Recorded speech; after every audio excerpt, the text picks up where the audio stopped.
সবচাইতে বেশি জান্নাতে প্রবেশ করাবে যে আমল, বিষ্ণু বললেন, এক হচ্ছে আল্লাহর ভয়, আরেক হচ্ছে সর্বোত্তম আচরণ। প্রিয় ভাইরা, ইসলামের মেজাজটাকে চিনে নেন, ইসলামের এসেন্সটাকে বুঝে নেন। আমরা ভালো আচরণকে গুরুত্ব দিতে চাই না। অনেক নামাজি লোক দেখবেন নামাজ পড়তে পড়তে কপালে কালো দাগ ফেলে দিচ্ছে, বাসায় বউয়ের সাথে খারাপ আচরণ করে, খিটখিটে মেজাজে, প্রতিবেশীর সাথে শুধু ঝগড়া, কলিগদের সাথে ঝগড়া, মারামারি, দুঃসম্পর্ক, এরকম আছে না? নাই বলেন, আছে না? কিন্তু নামাজি, অনেক বড় হাজি, একদিনও কোরআন তেলাওয়াত মিস হয় না।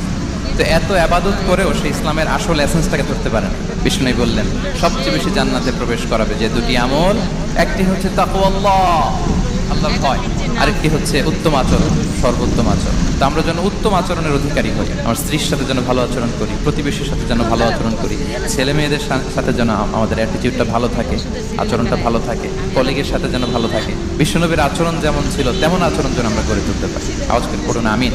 শুনুন, আবু দাউদের এক